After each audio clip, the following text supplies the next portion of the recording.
बिस्मिल्लाहिर्रहमानिर्रहीम। अस्सलाम वालेकुम। मेरा नाम है डॉक्टर मुनीब खालिद और मैं as a medical specialist senior registrar medicine Gujranwala teaching hospital में काम कर रहा हूँ और आप देख रहे हैं हमारा YouTube channel doctor meets doctor. आज डॉक्टर मीट डॉक्टर की सीरीज का पहला इंटरव्यू मेरे बहुत ही मोहतरम और मेरे सीनियर मेडिकल कॉलेज में भी मेरे सीनियर थे और यहाँ पे भी मेरे सीनियर हैं doctor Abdul Moiz Bhatti. Doctor Abdul Moiz Bhatti as a medical specialist and gastroenterologist Gujranwala teaching hospital में काम कर रहे हैं। आज हम सर से एक बहुत ही आम टॉपिक पे बात करेंगे कि कीटो डाइट क्या है और इंटरमीडिएट फास्टिंग क्या है और इन दोनों में फ़र्क क्या है, क्योंकि हमारे बहुत से कुलीग इसके बारे में पूछते हैं। पहले तो सर कैसे हैं आप? बहुत शुक्रिया मुनीब, अल्लाह का शुक्र। अच्छा सर, हमें ये बताएं कि कीटो डाइट क्या है, इसके बुनियादी असूल क्या हैं और ये कैसे काम करती है? अच्छा doctor Munib, keto diet basically dieting की ही एक किस्म है कि जिसमें हमारा जो एनर्जी का सोर्स या बॉडी में ताकत का सोर्स वो फैट से मेनली आता है। इसमें तकरीबन 70 से 80% जो हमारी एनर्जी है वो चिकनाई या फैट से आती है। तकरीबन 20% प्रोटीन से आती है और 5 से 10% आप कह लें कि कार्बोहाइड्रेट या चीनी या शुगर से आती है। वो डिफरेंट फॉर्म में हो सकती है, चीनी और शुगर, लेकिन बेसिकली हमारा कोशिश ये होती है कि वो ऐसी चीनी या शुगर हो जो इमीडिएटली या एकदम से बॉडी को चीनी ना पहुंचाए और बड़े स्लो सी वो शुगर हो। जिस तरह जो शुगर्स होती हैं वेजिटेबल्स की, वो बड़ी स्लो शुगर्स होती हैं और वो आपकी डाइजेशन को ज़रा स्लो डाउन रखती है। तो बेसिकली इसमें हमारा एनर्जी सोर्स जो है वो बेसिकली कार्बोहाइड्रेट या चीनी से या ग्लूकोज से शिफ्ट होके फैट पे आ जाता है। अच्छा डॉक्टर मुइज़, ये बताएं कि कीटो डाइट को कैसे मौसर बनाया जा सकता है या इसमें कौन सी ग़िज़ाएँ जो हम इस्तेमाल कर सकते हैं? अच्छा, इसमें जो मुश्किल ये होती है कि फ़ैट का हेल्दी सोर्स ढूंढना, क्योंकि 70 से 80% जो हमारी एनर्जी इसमें आ रही होती है फ़ैट से, उसमें जो अच्छे सोर्सेज हैं उसमें ऑलिव ऑयल है, फिर आपका बटर या देसी घी आप कह सकते हैं कुछ मकदार में। इसके अलावा कुछ नट्स हैं, जिस तरह आपके वॉलनट्स हैं, अखरोट, बादाम वगैरह, वो यूज़ हो सकते हैं। इसके अलावा कुछ फैंसी चीज़ें हैं, जिस तरह कुछ फल हैं, जिस तरह एवोकाडो है। तो मिलता तो बहुत कम है गुजरावाला से, अब वैसे मुश्किल होता है एक्सपेंसिव, कॉस्टली भी काफ़ी कॉस्टली है। भी काफ़ी है, वो यूज़ करते हैं लोग। हम्म, इसके अलावा जो हमारे मेन पोल्ट्री है आपकी, उसमें एग्स आ जाते हैं, हम्म, जो कि बड़ी अच्छी सोर्स है, क्योंकि उसमें तकरीबन एक अंडे में तकरीबन 6 ग्राम प्रोटीन और 6 ग्राम चिकनाई या फैट होता है। वो एक अच्छी सोर्स है। इसके अलावा बटर है, घी है, जो आप मुनासिब मिकदार में यूज़ कर सकते हैं। लोग पनीर यूज़ करते हैं जो वेजिटेरियन होते हैं या पोल्ट्री नहीं यूज़ करना चाहते। इसके अलावा चिकन या मटन आप इसमें एज अ मीट फ़िश आप यूज़ कर सकते हैं। कार्ब इसमें बिल्कुल नहीं लेने, आपका कहने का मतलब यही है? आप कार्ब ले सकते हैं, लेकिन उसकी मिकदार बहुत थोड़ी होगी। और ऐसी ऐसे वेजिटेबल्स जिसमें नेट कार्ब यानी फाइबर ज़्यादा हो, कार्बोहाइड्रेट या ग्लूकोज उसका लेवल कम हो, वो आप इस्तेमाल कर सकते हैं।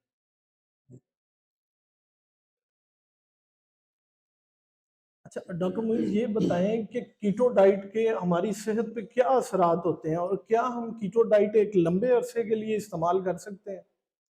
अच्छा, कीटो डाइट के शॉर्ट टर्म फ़वाइद तो बहुत सारे हैं, जिसमें वज़न का कम होना और डायबिटीज़ का जो कुछ लोग इसको रिवर्स कर लेते हैं या इससे खात्मा कर लेते हैं इसके ज़रिए। इसके अलावा इसमें आपके ज़रा मूड एलिवेटर है, थोड़ा-सा आपका ज़हनी तौर पे आप चुस्त अपने आप को सब्र करते हैं या आपको लगता है कि आप चुस्ती की तरफ जा रहे हैं और बड़ा फ्रेश फ़ील भी लोग करते हैं जब वंस की कीटोसिस में हो जाता है, शुरू में तो नहीं। लेकिन लॉन्ग टर्म इफ़ेक्ट्स कुछ लोगों के लिए तो कोई ऐसा मसला नहीं होता। मतलब वो लंबे अरसे में भी लोग इसको फ़ॉलो कर रहे हैं 5-5, 6-6 साल से। लेकिन कुछ लोग इससे कुछ अरसे बाद छोड़ भी देते हैं। उनके कहने के मुताबिक उनको इसके कुछ साइड इफ़ेक्ट इस तरह आते हैं, जिस तरह नमकियात की कमी की वजह से कुछ क्रैम्प्स हो जाते हैं, कुछ को नींद के मसले मसाइल शुरू हो जाते हैं, या कुछ लोग वैसे ही लॉन्ग टर्म फ़ॉलो करने से तंग पड़ जाते हैं। क्योंकि उनको डाइट में जो पुरानी चीज़ें वो याद आ रही होती हैं, कि उन्होंने पहले से जो खाया होता है और उसका जो टेस्ट उनको लगा होता है। तो इसलिए बहुत लंबे अरसे में इसे सोशली फ़ॉलो करना भी बड़ा मुश्किल हो जाता है, इसलिए लोग फ़ॉलो नहीं अच्छा करते। सर, ये बताएं कि शुरू में जब कीटो डाइट शुरू स्टार्ट करते हैं तो उसमें एक कीटो फ्लू आ जाता है। हम उससे किस तरह बच सकते हैं? लोगों को ये समझाना कि कीटो फ्लू क्या है, ये आप कैसे बताएंगे कि कीटो फ्लू क्या है और इससे कैसे बचा जा सकता है? अच्छा, शुरू में ज़ाहिर है हमारा जिस्म जो है वो चीनी पे और कार्बोहाइड्रेट पे बहुत ज़्यादा डिपेंडेंट सा होता है, और हमारी सारी एनर्जी सोर्स उधर से आ रही होती है। जब जिस्म को शुरू में चीनी और ग्लूकोज़ की आदत पड़ी होती है, उसे नहीं मिलती, तो बॉडी फैट अडेप्टेड होना शुरू करती है, फैट से एनर्जी प्रोड्यूस करना शुरू करती है। तो जब ये प्रोसेस शुरू होता है, तो बॉडी को चूँकि इसकी आदत नहीं होती, तो कुछ अलामात ऐसी आती हैं जिससे वो आपको ऐसे लगता है कि जिस्म टूट रहा है, सर दर्द हो रही है, लोगों को मतली सी या उल्टी उल्टी की फीलिंग आती है, कुछ लोगों को इवन डायरिया, वॉमिटिंग वगैरह भी तो लग जाती है। बेसिकली ये मतली, डायरिया या उल्टी आना, हम इसको कीटो फ्लू का नाम देंगे। हाँ जी, बिल्कुल। ठीक है, ये कोई इतना बड़ा मसला ही नहीं, इशू नहीं है। हाँ जी, इसके लिए भी तरीक़ेकार है कि एक तो आप बड़ा स्लोली इसको करें। मतलब अगले 1 दिन में ही नहीं आप सारा अपनी एनर्जी शिफ्ट कर लेते, शिफ्ट कर लेते हैं। आप चिकनाई पे, ऑयल पे। राइट। आप शुरू में ऐसे करते हैं कि आहिस्ता-आहिस्ता पहले कार्बोहाइड्रेट कम करते हैं, प्रोटीन भी की मिकदार ज़्यादा करते हैं और फैट उसमें ऐड ऑन करते हैं। Add on. यानी कि पहले दिन ही मैं 60% कार्ब ले रहा हूँ और उससे एकदम 10% पे आऊँगा तो मुझे ये सिम्पटम आएँगे। अगर मैं आहिस्ता-आहिस्ता कार्बोहाइड्रेट की मिकदार कम करूँ, मतलब अगर मैं रोटी पहले 1 खा रहा था, फिर आधी कर दूँ, आधी खा रहा था, चौथा हिस्सा कर दूँ और साथ इसको ऐड करूँ, तो फिर ज़्यादा मतलब बेहतर। आहिस्ता-आहिस्ता। अच्छा डॉक्टर मोइज़, ये बताएँ कि एक पर्सन कैसे असेस करेगा खुद से कि वो डॉक्टर नहीं है कि मैं कीटो डाइट कर रहा हूँ और मैं कीटोसिस के अमल में दाखिल हो गया हूँ, कि मैं वो जिस मकसद के लिए मैं कीटो डाइट कर रहा था, तो मैं उसमें चला गया हूँ। शुरू में तो उसको ये सिम्पटम्स आ सकते हैं जैसा कीटो फ्लू वगैरह। अगर वो ग्रेजुअल जाता है तो शायद उसको इतना फ़ील ना हो कि उसके कुछ जिस्म टूट रहा है या उसको नौज़िया वगैरह ये मतली हो रही है। लेकिन वंस के वो कीटोसिस में होता है तो 2-3 चीज़ें बड़ी मार्क्ड होती हैं जब वो डीप इंटू कीटोसिस होता है। एक तो उसको फिर बहुत ज़्यादा भूख नहीं लगती है, मतलब इस शुरू में तो आपको लगता है ना क्रेविंग्स वगैरह होती हैं। हुँ, आहिस्ता-आहिस्ता क्रेविंग्स कम हो जाती हैं। और दूसरा वो बेसिकली अपनी अपनी एनर्जी बेहतर कई दफ़ा फ़ील करता है, मेंटल क्लैरिटी आ जाती है। लेकिन ये तब होता है जब वो कीटो फ्लू की स्टेज से निकल जाए आगे। निकल गया। उससे पहले तक तो शायद बहुत मुश्किल हो जाता है। अच्छा, ये कितना प्रोसेस लगता है कि आप कीटो फ्लू से कीटोसिस में और प्रॉपर कीटोसिस में आने में? कीटो फ्लू 2 से 3 दिन तक अमूमन चलता है, लेकिन ये बड़ा लंबा भी चल सकता है। अगर स्लोली आप इसको करते हैं अडैप्ट, ओवर 2 वीक्स जो है, वो आप अपने आप को बेहतर फ़ील करना शुरू कर देते हैं एटलीस्ट, और इसमें आपका वेट लॉस भी ज़ाहिर है शुरू हो जाता है साथ-साथ। अच्छा, कुछ लोग कहते हैं कि कीटो डाइट करने से हमारी जो ज़हन की सलाहियत है अडॉप्ट करने की, या वो इंक्रीज़ हो जाती है। हालाँकि बॉडी को कार्ब नहीं मिल रहे और एनर्जी उतनी नहीं मिल रही। क्या ये ठीक है कि नहीं? वंस कि आपकी बॉडी जो है कीटोसिस को अडैप्ट कर लेती है, तो कीटोन बॉडीज़ जो हैं वो ब्रेन के लिए बल्कि शायद ग्लूकोज से भी ज़्यादा कारआमद होती हैं ब्रेन को हील करने के लिए। जो कीटोसिस के की जो पहली स्टडीज़ हैं वो मिर्गी के बच्चों में की गई थी, जिसको अच्छा, कीटोजेनिक डाइट दी जाती है, और उससे उनकी मिर्गी में इम्प्रूवमेंट आई। इसका मतलब है कि इसकी कुछ हीलिंग प्रॉपर्टीज़ ब्रेन के लिए हैं। है। और ये बात ठीक है कि जो लोग कीटो डाइट पे होते हैं उनकी एनर्जी लेवल्स बहुत होते हैं, एनर्जी इवन लेवल्स लोग बहुत आके होते हैं। हमें कहते हैं कि हमारे में बच्चों जैसी एनर्जी आ गई है, जैसे हम बच्चे थे बिल्कुल, बिल्कुल। बिल्कुल, ठीक। अच्छा, एक आखिरी कीटो डाइट पे है कि इसके देर पा असरात क्या आते हैं? क्या इसके कुछ नुकसानात भी हैं या कुछ ऐसी बीमारियाँ कि जो कीटो डाइट हम नहीं कर सकते उनमें? इस पे कोई रैंडमाइज़्ड कंट्रोल ट्रायल बड़े लेवल के तो नहीं है, लेकिन हेर से एविडेंस है और लोगों का कहना है, और छोटी-छोटी स्टडीज़ हैं कि मोस्टली तो जो असरात हैं वो इस लेवल के हैं कि आपके लिपिड्स में या आपके जो चिकनाई, खून में चिकनाई है, उसमें कुछ चेंजेस आ सकती हैं।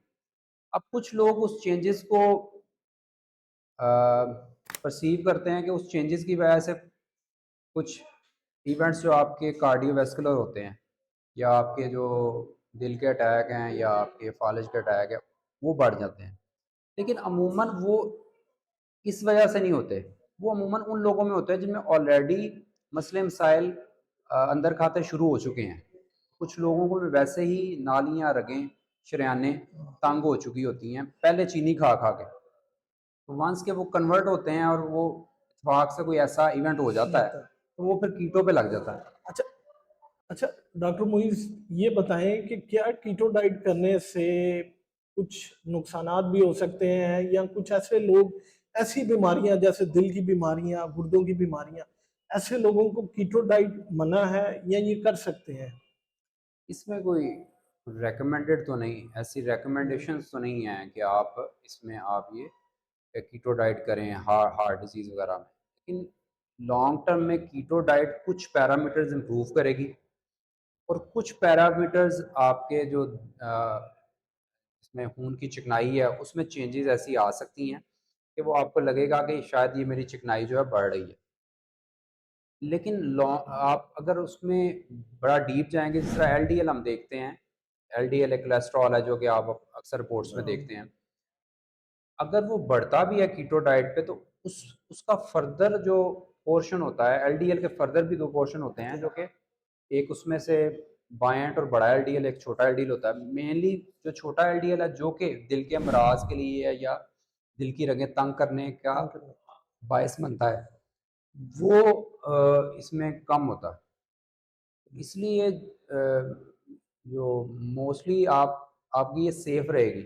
हम ये कह सकते हैं कि keto diet itself cardiac patient नहीं बनाएगी, लेकिन जिनमें ये प्रोसेस पहले ही पहले से चल रहा है, चल हाँ। रहा है, अगर हम पहले से चल रहा है तो फिर पॉसिबिलिटी है कि वो थोड़े से जो लिपिड्स के चेंजेस हैं चंदीदा वो है। इसको प्रेसिपिटेट कर दे या ज़्यादा कर दे वक्ती तौर क्योंकि पे। अक्सर लोगों का ये ख्याल है कि हम क्योंकि चिकनाई की मिकदार बहुत ज्यादा ले रहे होते हैं, तो जी इसकी वजह से दिल के अटैक होने का बड़ा ज्यादा खतरा होता जो चीनी या शुगर है वो इनडायरेक्टली आपके लिपिड्स पे बड़ा, या आपके कोलेस्ट्रॉल पे और आपके खून में चिकनाई को बड़ा इफेक्ट करता है। है। अच्छा सर, ये जो कीटो डाइट है, क्या फैटी लिवर वाले पेशेंट भी इस्तेमाल कर सकते हैं?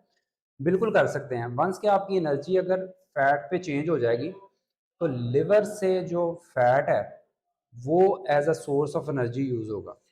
लेकिन इसमें ज़ाहिर है आपकी फ़ैट की कंजप्शन थोड़ी सी रिलेटिवली कम रहेगी, आपकी कैलोरीज जो हैं टोटल कैलोरीज वो थोड़ी कम होगी, तो ऐसा होगा। बेसिकली हमने कार्ब को कम करना है और अपनी प्रोटीन की सोर्स को बढ़ाना है, प्रोटीन या तो फैट की सोर्स को भी। ऑटोमेटिकली हम सारा कुछ बेहतर हो जाएंगे। हाँ जी। अच्छा, एक बात बता दें, क्या जिनका यूरिक एसिड बढ़ जाता है, आया हम क्योंकि प्रोटीन डाइट हम्म। और मीट बहुत ज्यादा इस्तेमाल कर रहे हैं, तो कीटो डाइट और intermediate fasting is better for them or not? अच्छा, कीटो डाइट पे या इंटरमीडिएट फास्टिंग पे खास तौर पे यूरिक एसिड बढ़ता है शुरू में, और वो एक मसला कई दफ़ा आता है। उसमें आपकी हाइड्रेशन बहुत मैटर करती है, और इसके अलावा जो लॉन्ग टर्म में हमने देखा है कि फ्रुक्टोज या बहुत ज़्यादा मीठे फल भी इनडायरेक्टली यूरिक एसिड ज़्यादा करते हैं, तो वो वाला पोर्शन तो इसमें नहीं होगा, हम्म। क्योंकि कीटो डाइट में मीठे फल हम नहीं रेकमेंड करते। तो इसलिए मोस्ट लाइकली अगर आप हाइड्रेशन आपकी अच्छी होती है, पानी वगैरह आप ठीक पीते हैं, तो अमूमन इसका मसला कम होना चाहिए, नहीं होना चाहिए। अच्छा सर, हमने कीटो डाइट पे बात की कि ये वजन को कम करने का एक अच्छा तरीका है और बहुत सी जिस्म में तब्दीलियां भी रूनुमा होती हैं। हमारे बहुत से कुलीग और पेशेंट भी आके पूछते हैं कि इंटरमिटेंट फास्टिंग, सर ये क्या है और इसकी कितनी इकसाम है? बोले। अच्छा, इंटरमिटेंट फास्टिंग बेसिकली एक तरह का रोज़ा है जिसमें आप पानी वगैरह पी सकते हैं या ऐसे लिक्विड ले सकते हैं कि जिनकी अपनी कोई कैलोरीज ना हो। तो इसमें हम ये करते हैं कि आप फ़र्ज़ करें कि आप कीटो डाइट नहीं कर सकते, या आपकी जो आपके लिए कार्बोहाइड्रेट छोड़ना मुश्किल है, रोटी छोड़ना मुश्किल है, तो हम टाइम रिस्ट्रिक्शन कर लेते हैं कि इतने बजे से इतने बजे तक हमने खाना नहीं खाना। उसमें आप पानी वगैरह पी सकते हैं, और यूजुअली वो जो इफ़ेक्टिव इंटरमिटेंट फास्टिंग है वो 14 से 16 घंटे से शुरू होती है। लोग 18 घंटे भी करते हैं, 24 घंटे भी करते हैं, 36 घंटे भी करते हैं, 72 घंटे भी करते हैं। और इसके मुख्तलिफ फ़वाइद हैं डिफरेंट दौरानिए की फ़ास्टिंग के। इसकी इकसाम कितनी है? इसकी इकसाम जो हैं वो तो ये है, जो छोटे फ़ास्ट हैं वो आपका 14 घंटे वाला भी फ़ास्ट है जिसमें आप 14 घंटे खाली पेट रहते हैं। इसकी मिसाल ऐसे है कि सुबह रात को हमने 8 बजे खाना फ़र्ज़ करें अपना लास्ट मील लिया है, तो फिर हम सुबह के करें कि 10 बजे हम सुबह नाश्ता अगले दिन करते हैं, तो तकरीबन 14 घंटे आपका हो गया इसमें। जो इफ़ेक्टिव इसकी किस्म है वो 16 घंटे की है, जिसमें फ़र्ज़ करें हमने आखिरी मील अपना रात को 8 बजे लिया और अगले दिन फिर हम तकरीबन 12 बजे अपना नाश्ता करें या पहला पहला मील जो लें दिन का, 16 घंटे का हो जाएगा। इसके अलावा 18 घंटे भी लोग करते हैं, मतलब 8 घंटे 8 अच्छा, बजे किसी लेके। नाम नहीं है, लेकिन ये सिर्फ आवर्स का डिफरेंस है हाँ कि जी। आप 14 घंटे का कर रहे हैं, 16 घंटे जी, का जी, कर रहे बिल्कुल। हैं या 18 घंटे का कर रहे हैं, और ये उतना ही इफेक्टिव होगा जितना आप इसको बढ़ाते जाएंगे। हाँ, उतना ही इफ़ेक्टिव होगा और डिफरेंट नंबर ऑफ़ आवर्स पे आपके डिफरेंट फ़ायदे शुरू होते हैं। हम्म। मसलन जो वेट लॉस का है फ़ायदा वो तो कुछ लोगों को 16 घंटे पे भी मिलता है, 16 घंटे भूखा रह के और 18 घंटे भूखा रह के भी वेट लॉस का फ़ायदा मिलता है। कुछ लोगों को 24 घंटे भी भूखा रह के वेट लॉस का फ़ायदा मिलता है। उसमें आप ये करते हैं कि जितनी कैलोरीज़ आपने करनी है वो सिंगल मील में भी आप ले सकते हैं या 2 मील में डिस्ट्रीब्यूट कर सकते हैं। लेकिन फिर उसके भी तरीक़ेकार ये है कि आप ये ना हो कि आप पहला जो सुबह का फ़ास्ट ब्रेक करते हुए जो खाना खाते हैं, बहुत हाई हाई कार्बोहाइड्रेट वाला मील नहीं लेते हैं। कोशिश करते हैं उसमें वो मील कीटोजेनिक डाइट के करीब-करीब हो, ताकि आपको ज़्यादा बेनिफिट मिले। सर ये बताएं कि ये इसमें वजन कितना कम होता है इंटरमीडिएट फास्टिंग में, और अच्छा, ये जिस्म के लिए कितना हेल्पफुल साबित होगा? डिफरेंट लोगों का के लिए डिफरेंट रिज़ल्ट आपको मिलता है। और उसमें आपका इंडिविजुअल बॉडी मेटाबॉलिज़्म है कैसा है, पेशेंट पहले से कितना वेट था उसका। अक्सर ये होता है कि इनिशियली तो बड़ा अच्छा रिज़ल्ट मिलता है कि आप काफ़ी लूज़ कर लेते हैं, फिर एक जगह जाके वेट स्टक हो जाता है। तो हमने ऐसे पेशेंट देखे हैं जिन्होंने महीने में 6-6, 7-7 केजी, 8-8 केजी भी कम किया है इसके साथ। डॉक्टर मुइज़ ये बताएं कि ऐसे कौन से मशरूबात हैं जो इंटरमीडिएट फास्टिंग में आप ले सकते हैं, क्योंकि कीटो डाइट में तो आप बिल्कुल नहीं ले सकते, लेकिन इंटरमीडिएट फास्टिंग में आप कुछ ना कुछ ले सकते हैं, जैसे चाय, कॉफ़ी, ब्लैक कॉफ़ी, ठीक है, पानी वगैरह। हाँ, सुबह उठ के आप ब्लैक कॉफ़ी ले सकते हैं, चाय ले सकते हैं। इवन जो लोग ट्राई करते हैं उसमें अगर आप ब्लैक कॉफ़ी या चाय के अंदर चाय जिसमें दूध दूध पत्ती चाय ना हो वो, लेकिन वो ऐसी चाय होगी जिसमें दूध की मिकदार बिल्कुल ही मिनिमल सी हो, सिर्फ रंग बदला हो आपने। और साथ आपने अगर आपने बहुत ज़्यादा उसको फ़ायदेमंद करना है तो टेस्ट तो नहीं इसका अच्छा आएगा, लेकिन उसमें 1 चम्मच अगर देसी घी या कोकोनट ऑयल आप डाल देते हैं, तो वो कीटोसिस के प्रोसेस को जो इंटरमिटेंट फास्टिंग के दौरान होता है वो ज़्यादा कर देगा। डॉक्टर मुइज़ ये बताएं कि क्या इंटरमीडिएट फास्टिंग करने में शुरू में कुछ मुश्किलात आ सकती हैं आम पब्लिक को, या कोई भी अगर करता है तो उसको शुरू में क्या मुश्किलात सामने आएंगी कि वो मतलब एकदम से रोज़े में चला गया? मैं समझता हूँ कि ये वैसे ही है जैसे हम रमज़ान के महीने में रोज़े रखते हैं। पहले 5 से 7 रोज़े मुश्किल से गुज़रते हैं, फिर खुद ही से आप आपका जिस्म उसको अडैप्ट कर लेता है। इंटरमिटेंट फास्टिंग हर एक के लिए तो नहीं है, और जब भी आपने शुरू करनी है तो आपने स्लो प्रोसेस के थ्रू शुरू करनी है। मैं ये कहता हूँ इंटरमिटेंट फास्टिंग से पहले आप ना कार्बोहाइड्रेट इंटेक कम करें। पहले आप थोड़ा-सा अपने जिस्म को अडैप्ट करें कि वो बगैर कार्बोहाइड्रेट के रह सकता है कि नहीं। और अगर कोई लंबा एडेप्टेशन नहीं चाहता, तो वो सडन एकदम भी कर सकता है इसको। अच्छा, डॉक्टर मुइज़ ये बताएं कि क्या इंटरमिटेंट फास्टिंग जो है वो हामला ख़वातीन, बच्चों या बूढ़े कर सकते हैं? नहीं, अभी तक इस पे कोई ऐसा रिसर्च तो नहीं है। हामला ख़वातीन के लिए तो रिकमेंडेड नहीं होगा कभी भी, क्योंकि आप मेनली आप देख रहे हो बच्चे की सेहत के साथ इफ़ेक्ट होती है। हुँ। तो हामला ख़वातीन में तो बिल्कुल नहीं है। बच्चों में भी कोई रिकमेंडेशन ऐसा तो नहीं है, वो नहीं, रेकमेंड। जिस तरह हम मेटाबॉलिक एक्ट सिंड्रोम डायग्नोज करते हैं या ये ऐसे बच्चियां क्या ये कर सकती हैं इंटरमिटेंट फास्टिंग? लड़कियों में या बच्चियों में स्पेशली इंटरमिटेंट फास्टिंग या कीटो करने से कुछ इनिशियली हार्मोनल इम्बैलेंस पॉसिबिलिटी हो आ सकती है सकती है। उसकी। इसलिए कोई उसमें हम वैसे कहते हैं कि आप डाइटरी मॉडिफाई कर लें, कार्बोहाइड्रेट लो कर लें, और इसके अलावा एक्सरसाइज वगैरह साथ थोड़ा बहुत हेल्पफुल करती है। एक्सरसाइज इटसेल्फ जो है वज़न बहुत ज़्यादा कम नहीं करती है। हम्म, हाँ, लेकिन उसके बाकी बेनिफिट इफेक्ट हैं, मेंटेन वज़न मेंटेन करने में उसका रोल है, तो मेंटेन उसके उसके साथ होता है। लेकिन जो ख़वातीन में वैसे अगर तो कोई उसको उनकी एज ऐसी है कि फर्टिलिटी की एज है, तो फिर हमको बहुत ज़्यादा लंबे रोज़े ख़ास तौर पे जो 16-16, 18-18 घंटे के हैं, वो हम शायद नहीं रेकमेंड करते। छोटा मतलब 14 घंटे का रोज़ा हाँ, वो कर सकता है, वो कर और सकते हैं। लो कार्ब डाइट डाइट पे चला जाए थोड़ा, इससे बेहतर हो जाएगा। इसके अलावा आपने पूछा उनका बुज़ुर्गों का, तो बुज़ुर्ग भी ऐसे ही हैं कि कुछ बुज़ुर्ग भी रोज़े रख सकते हैं। वो मतलब रखते हैं, और वो हर दफ़ा जब रमज़ान आता है तो वो करते हैं उसको। वो इंटरमिटेंटली ये कर सकते हैं ये चीज़। अच्छा, ये बताएं कि इससे इंटरमिटेंट फास्टिंग से वजन कितना कम होता है और जिस्म में क्या तब्दीलियां रूनुमा होती हैं? क्या एनर्जी लेवल बंदे का डाउन हो जाएगा जिस तरह के 16-17 घंटे का रोजा रखने के बाद एट द एंड ऑफ रोजा बंदे बिल्कुल हाइपोग्लाइसीमिक और बिल्कुल आउट ऑफ एनर्जी हुए होते हैं? क्या इंटरमिटेंट फास्टिंग का भी यही इफेक्ट आते हैं?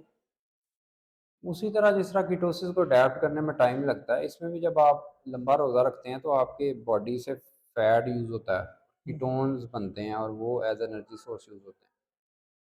तो इसकी अडेप्टेशन विद टाइम होती है, और वंस के लोग अडॉप्ट कर जाते हैं तो वो इस लाइफस्टाइल को बड़ा ऑन करते हैं, और वो उस पे कंटिन्यू करते हैं। सर, इसके कोई नुकसानात नहीं है इंटरमिटेंट फास्टिंग के कि अगर आप समझते हैं कि इसके कुछ कुछ नुकसानात? न्यूट्रिशनल डेफिशिएंसीज हो सकती हैं, कुछ लोगों को विटामिन, मल्टीविटामिन या बी कम्प्लेक्स की डेफिशिएंसीज आ सकती हैं। इसके अलावा मैग्नीशियम, कैल्शियम, फास्फोरस और विटामिन डी, वो आपको डाइट में कई दफ़ा सप्लीमेंट करना पड़ता है। सप्लीमेंट करना पड़ता है। अच्छा सर, इसके फायदे ज्यादा हैं या नुकसानात ज्यादा हैं? क्या किसी बीमारी में ये हेल्पफुल है? स्पेशली जो मेटाबॉलिक बीमारियां, जिसमें जिस तरह फैटी लिवर है या शुगर है, उसमें तो इनका बड़ा अच्छा रिजल्ट है। आ, बाकी ये है कि लॉन्ग टर्म आप इसको अडेप्ट कर सकते हैं कि नहीं, उसमें बहुत सारे वजूहत आती हैं। जो लोग ज़्यादा छोड़ते हैं वो तो इस वजह से छोड़ते हैं कि सोशली आइसोलेट हो जाते हैं। मतलब आप किसी दावत पे गए हैं और वो लोग खा रहे हैं और सब कुछ, और आप वो नहीं खा सकते, या आप इवन फैमिली में ही आइसोलेट हो जाते हैं, आप अपने बीवी बच्चों के साथ बैठ के बैठ के इस तरह नहीं खा सकते। वो मोस्टली जो लोग छोड़ ये समझते हैं कि शायद जानबूझ के जानबूझ के नहीं नहीं खा खा रहा, बड़ा बंदा हो गया। रहा। और अच्छा, ये बताएं कि क्या ये एंटी एजिंग या एंटी कैंसर के तौर पे भी इस्तेमाल चाइनीज करते हैं? क्या इसका कोई रोल है इस प्रोसेस में सारे में? एंटी एजिंग का आप इस तरह कह सकते हैं कि लंबा फास्ट करने से, आप 36 या 24 घंटे का फास्ट करने से कुछ आपका ग्रोथ हार्मोन बेहतर होता है, इंक्रीज होता है। तो और दूसरा ये है कि आपकी बॉडी जो है वो जब बहुत लंबा फास्ट करते हैं, जैसा 24 घंटे से ऊपर, तो कहते हैं कुछ चेंजेस आपकी बॉडी में आती हैं कि आपका सेल अपने आप को रिन्यू करता है, दोबारा बनाता है, या अपनी खराब चीज़ें निकालता है। निकालता है। जब खराब चीज़ें निकालता है तो इसमें कुछ हो सकता है कैंसर सेल्स जो कन्वर्ट हो रहे हों बॉडी में, और उनकी सेल्फ हीलिंग सी हो जाए। तो ये पॉसिबिलिटी है, इस पे काम हो रहा है काफ़ी। इस पे रिसर्च हो रही है अभी, काफ़ी हाँ, लेकिन अप्रूवल नहीं है। प्रूवन प्रूवन नहीं है, लेकिन शॉर्ट स्टडीज ज़ाहिर है इसमें। इवन कीमोथेरेपी से पहले तो अब वो फास्टिंग पे वो स्टडीज़ कर रहे हैं कि कीमोथेरेपी लगवाने से पहले लोगों को रोज़ा रखवाएं, बजाय कि उनको अच्छा, ज़्यादा आप खाने के। एक बताते होते हैं कि समवेयर इन रशिया हम्म। कि वो रोजा रखवाते हैं या वो फास्टिंग करवाते हैं बिफोर स्टार्टिंग कीमोथेरेपी। नहीं, वो बोस्टन में स्टडी एक हो रही थी इस पे इंटरमिटेंट फास्टिंग, मतलब प्रोलॉन्ग फास्टिंग की। वो 4 से 5 दिन का रोज़ा होता है, पानी वाला रोज़ा था, मतलब पानी शानी लिक्विड वगैरह पी लेते हैं, बिफोर कीमोथेरेपी, वो ब्रेस्ट कीमोथेरेपी पे अभी उस पर रिसर्च चल रही है कि अभी उसका क्या रिसर्च रिजल्ट है। चल रही है, जी जी। इन प्रोसेस है, जी जी। लेकिन अभी अप्रूवल नहीं है। नहीं नहीं। अच्छा डॉक्टर मुइज़ ये बताएं, क्या कीटो डाइट बेहतर है या इंटरमिटेंट फास्टिंग बेहतर है? देखिए, इसमें डिपेंड करता है कि आप तैयार किस चीज़ के लिए हैं और आप इस वक्त किस स्टेज पे हैं अपनी लाइफ के। अगर तो कोई फर्टिलिटी का किसी को मसला है या ऑलरेडी इनफर्टिलिटी का ट्रीटमेंट किसी का हो रहा है और वो उसमें हमें प्रोलॉन्ग फास्टिंग जो है वो कोई इतना अच्छा उसका रिजल्ट का नहीं, मतलब उसमें कोई रिकमेंडेशन नहीं होगा, क्योंकि हार्मोनल चेंजेस ऐसी भी आ सकती हैं कि आपकी इनफर्टिलिटी वर्स हो जाए। उसमें आप कॉम्बिनेशन कर सकते हैं कि आप 14 घंटे फास्ट कर लें और जो फास्ट तोड़ें वो लो कार्ब डाइट से तोड़ें, मतलब ऐसा प्रॉपर कीटोजेनिक डाइट भी ना हो और लो कार्ब भी हो, और साथ उसको कंबाइन कर लिया जाए इंटरमिटेंट फास्टिंग के साथ। लेकिन ये मेरा पर्सनल व्यू है, ये मैं ये नहीं कहता कि कोई इंडोर्स कर रहा हूँ इस चीज़ को। आप पे डिपेंड करता है आपके लिए क्या चीज़ ईजी है, आप क्या चीज़ कर सकते हैं, आपके लिए क्या टेम्पटेशन फूड की इतनी ज़्यादा है कि आप इससे बिल्कुल हटाएंगे तो आपका गुजारा चलेगा। हो सकता है कुछ लोग कीटोजेनिक डाइट वैसे ही ना खाना चाहें, या उनका टेस्ट बड्स उसको उसके बजाय वो लंबे रोज़े को तरजीह दें। अच्छा डॉक्टर मुइज़ ये बताएं कि क्या कीटोजेनिक डाइट और इंटरमिटेंट फास्टिंग हम एक साथ शुरू कर सकते हैं? ये जो चीज़ें प्रोसेस होता है, ये इसको स्लोली आपको करना चाहिए। वंस एट अ टाइम हम शुरू करें, बाद में आप कंबाइन किसे कर लें। इनिशियली तो आपको अडैप्ट होने में टाइम लगेगा। अगर आप पहले ही दिन ही कहेंगे जी मैं इंटरमिटेंट फास्टिंग भी करता हूँ और कीटोजेनिक डाइट भी करता हूँ, तो कीटो फ्लू जो होगा उसके सिम्टम्स बड़े आपको तंग कर सकते हैं। तो इनमें से पहले आप सबसे पहले तो ये चाहिए कि कार्बोहाइड्रेट का की मिकदार जो है वो हम कम करें आहिस्ता आहिस्ता, अपने आप को अडेप्टेशन की तरफ लेके जाएं। फिर आप अपनी डाइट से कार्ब इतने लो कर सकते हैं कि वो 10% से लो हो जाएं, जो कि कीटोजेनिक की डेफिनेशन में आता है। इसके साथ फिर आपको अगर समझते हैं कि आप वेट स्टक आपका हो गया, आप इसके साथ इंटरमीडिएट फास्ट कर सकते हैं। दोनों को एक साथ शुरू करने से आपके फायदे ज्यादा होंगे या नुकसानात ज्यादा होंगे? बिल्कुल एक साथ शुरू करने से तो पॉसिबिलिटी है कि ज़्यादा लोग तंग पड़ेंगे, क्योंकि फिर क्रैम्प्स वगैरह और ये जो मिनरल डेफिशिएंसीज़ हैं या विटामिन बी कॉम्प्लेक्स डेफिशिएंसीज़ हैं, ये सडनली आपको तंग भी कर सकती हैं। अगर कोई सप्लीमेंट वगैरह लेता है और इस प्रोसेस को ग्रेजुअली स्टार्ट करता है, दोनों को अलग अलग करके फिर साथ मिलाता है, तो मेरा ख्याल है वो अच्छे रिजल्ट उसको मिल जाएंगे। अच्छा, इनके नुकसानात क्या हैं दोनों को एक साथ करने के? दोनों को एक साथ करने से नुकसानात वही हैं, कीटो फ्लू जो होगा, यानी कि सर दर्द वगैरह के सिम्टम्स और ये वॉमिटिंग वगैरह, नाउजिया, ये जो फटीग बॉडी में होती है या जिस्म टूटना है, ये बहुत ज़्यादा अच्छा, पॉसिबिलिटी है कि वो। क्या कुछ स्पेसिफिक लोग हैं या पॉपुलेशन ऐसी कि दोनों को एक साथ नहीं कर सकती, कि वो कीटोजेनिक डाइट भी इस्तेमाल करें और वो इंटरमिटेंट फास्टिंग भी करें? तो क्या कुछ लोग या कुछ बीमारियां ऐसी हैं कि जिनमें ये रिकमेंडेड हम व्यू ही दे सकते हैं, बाकी कह नहीं सकते? तो क्या आप अपना व्यू ये बताएंगे कि ये लोग ना इस्तेमाल करें दोनों को एक साथ? स्पेशली जो लोग ऑलरेडी बहुत ज़्यादा अपने खाने में कार्बोहाइड्रेट इस्तेमाल कर रहे हैं, सडनली तो दोनों को साथ ना करें यूज़। फिर ज़ाहिर है आप 18 ईयर से कम पे तो कोई चीज़ इस तरह की रेकमेंड कर ही नहीं कर सकते ही हैं। नहीं सकते। और बहुत एल्डरली में जो फ्रेल लोग हैं वो तो उनके लिए भी ये बड़ा मुश्किल हो सर जाएगा। कोई डिजीजेज ऐसी जैसे डायबिटीज, हाइपरटेंशन, किडनी फेलियर, ये क्या एक साथ शुरू कर सकते हैं? अच्छा, मैं किडनी फेलियर के बारे में तो ये इसमें नहीं कहूँगा। इंटरमिटेंट फास्टिंग का तो खैर कोई इतना ज़्यादा मसला नहीं, लेकिन कीटोजेनिक डाइट में उसमें अभी हमारे पास कोई स्टडीज़ ऐसी हैं भी नहीं है कि जिनको आप कोट कर सकें इसमें। लेकिन हाँ, आप जो ब्लड प्रेशर है और डायबिटीज़ है, लॉन्ग टर्म में उसमें तो इसका फ़ायदा होगा, क्योंकि वंस के आपकी जो रगें हैं वो ओपन होएंगी, खुलेंगी, और आपके जो हेल्दी बेनिफिट इस डाइट के आएंगे, तो आपके ब्लड प्रेशर, डायबिटीज़, आपका फैटी लिवर, आपका ये सब कुछ बेहतर सर होगा। शुरू में आपने बात की थी कि कीटोजेनिक डाइट से हम टाइप 2 डायबिटीज को यानी कि शुगर को की एक किस्म जिसे ठीक है इसको हम रिवर्स कर लेंगे, हम्म, मतलब बिल्कुल इंसुलिन फ्री और गोलियों से बिल्कुल फ्री, क्या ऐसा मुमकिन है? ऐसा मुमकिन है, बिल्कुल ऐसा मुमकिन है।